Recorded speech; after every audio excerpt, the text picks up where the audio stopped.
First of all, I want to say how happy I am and how honored to be here in Niepołomice at the student conference organized by the Father Piotr Skarga Foundation, and I'm very happy to be able to have this conversation with you. Regarding your question, every 4 years there are presidential elections in the United States, of course, as everybody knows. But these elections are very special because, in my opinion, the country has never been so polarized. The United States has never been so polarized as it is this year, as it is now. Of course, this process of polarization has taken some time, and I would dare say that few countries in the world have experienced this kind of polarization in terms of public opinion, because in the past you had small minorities in countries that had one position or the other, etc. But here in the United States you have almost a division from top to bottom of the country, in all social classes, all races, everything. Is not a division among the rich and the poor, because of course there are not enough rich people in the United States to account for half of the population, obviously. So it divides the rich, it divides the poor, it divides the middle class, divides everybody. And it is basically, I would not say this in the United States, but for an European public, I could say that the United States is divided to a large extent in accordance with the ideas of the French Revolution. So on the one hand, you have a left that basically wants to destroy the remnants of let's say an old order, and on the other hand, you have people who want to defend those remnants. Isn't it contradictory to speak of remnants of an old order in the United States? Well, it could seem so, but it's not, because the United States today, to a large extent, is a country where the old ideological divisions in the world are being fought. So there's a very strong group. There are basically two very large minorities, and then a smaller group in the center called independents, let's say, that either vote for one side or for the other. And of course, the two sides try to convince the center to vote with them.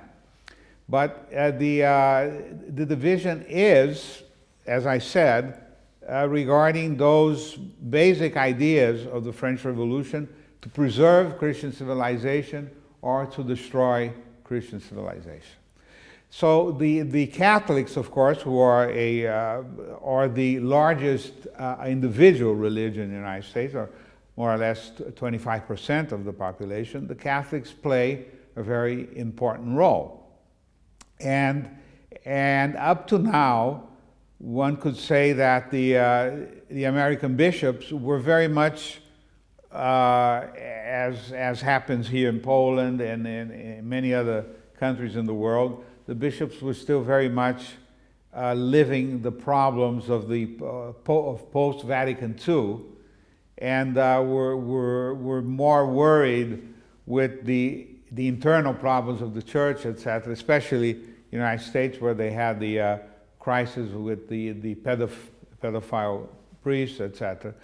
But at a certain point, President Obama decided, this is the so-called Obama mandate, that is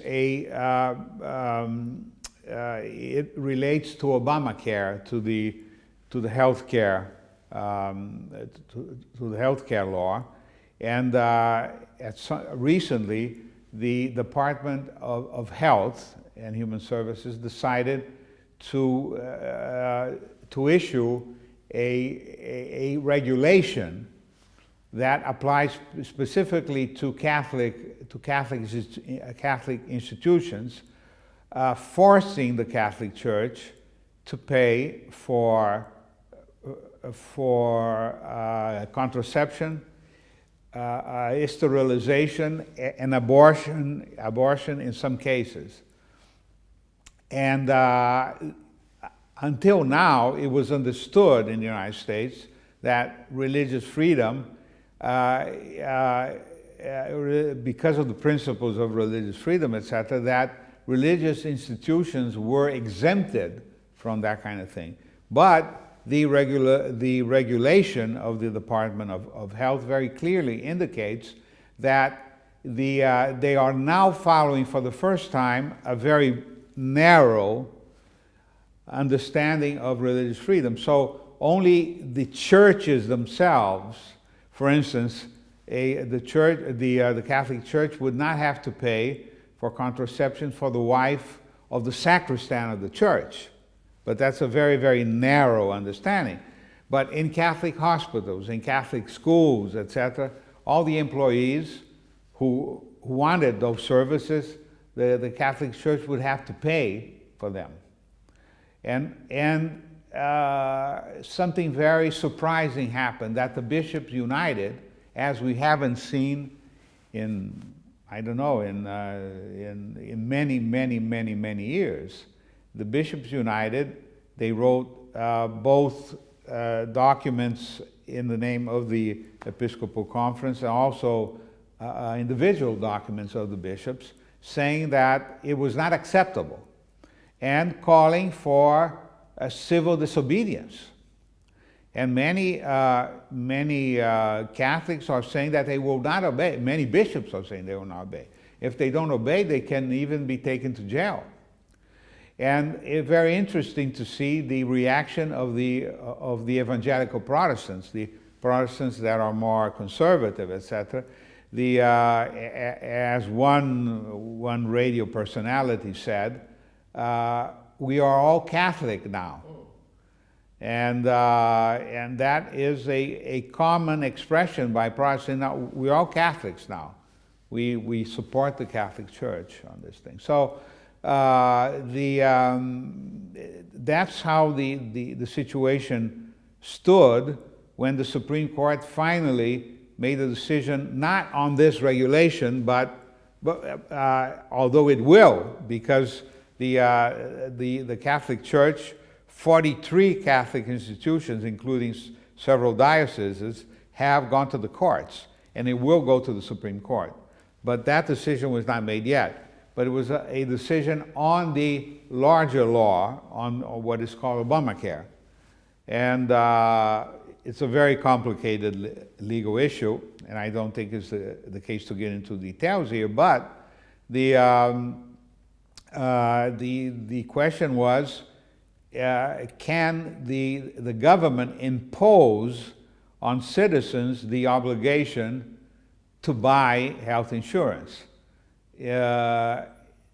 For Europeans, the problem is even difficult to understand, because here in many European countries, I don't know exactly what the situation is in Poland, but in many European countries, health care is provided by the government, etc., etc. But in the United States, although Obama tried to have what they call a single-payer healthcare system, meaning that the government pays for the healthcare of everybody, that was considered too socialistic. So Obama came up with this idea that the government, if you don't buy private insurance, the government can force you to buy private insurance. And the conservatives were saying, well, that's against the Constitution. And so it was finally taken to the Supreme Court, and when everything indicated that a majority, there are 9 members, so it seemed everybody was talking about a 5-4 majority, saying that specific rule was not constitutional. the court finally decided the opposite, that that was constitutional, not based on what the government was saying, because Obama was always saying that this was not a tax, because Americans don't like taxes.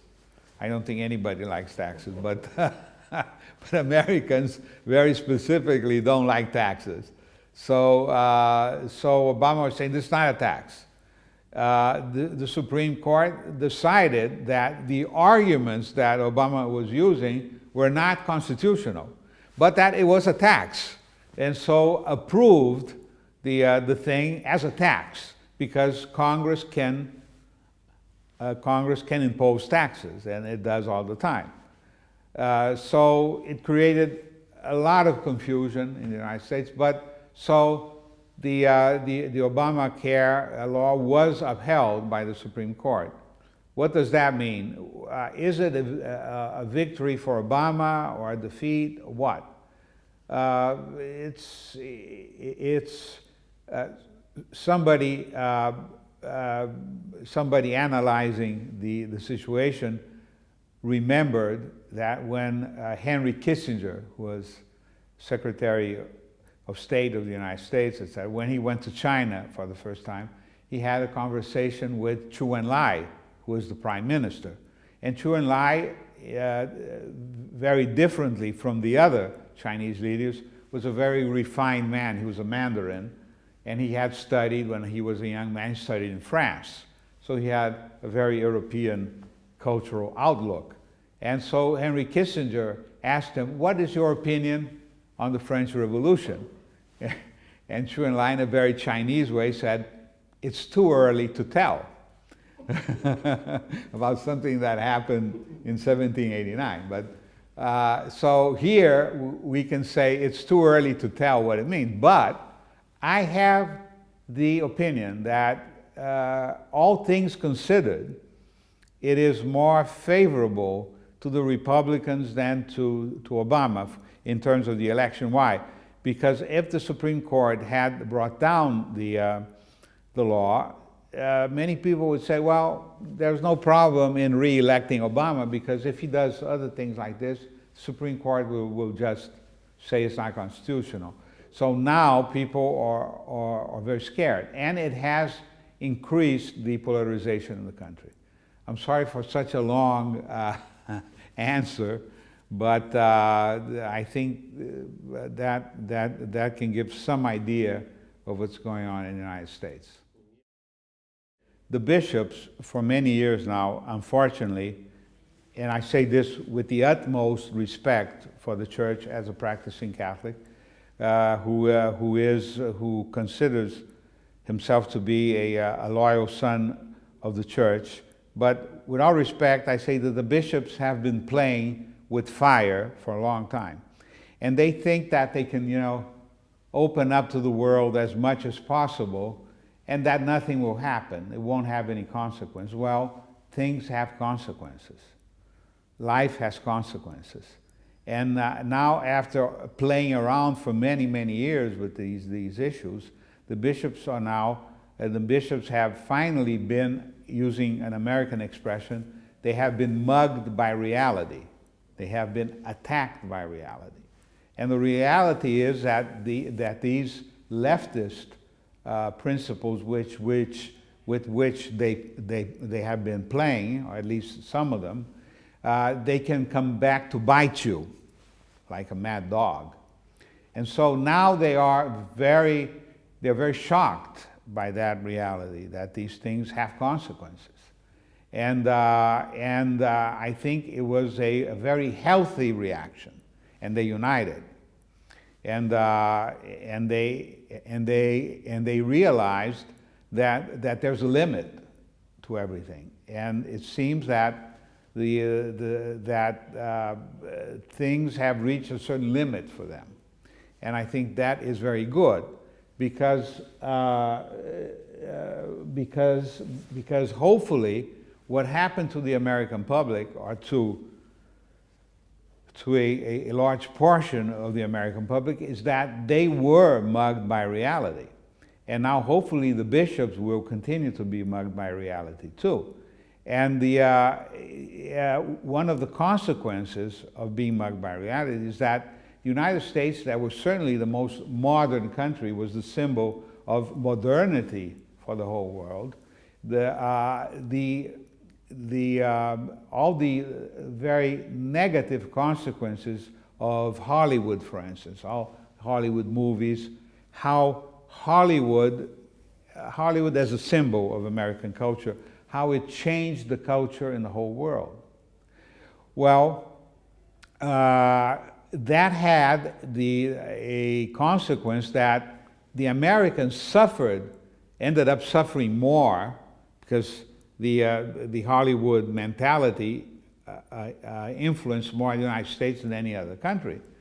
So they were the first to react against American culture. So I like to say that American culture now, the negative aspects of American culture, is triumphant all over the world. You go to, well, here in Poland, or you go to Africa, or you go to Bangladesh in Asia, or to Bolivia in Latin America, anywhere, everybody dresses like an American teenager with blue jeans, a baseball cap, and they burn American flags dressed as Americans, etc., etc., etc.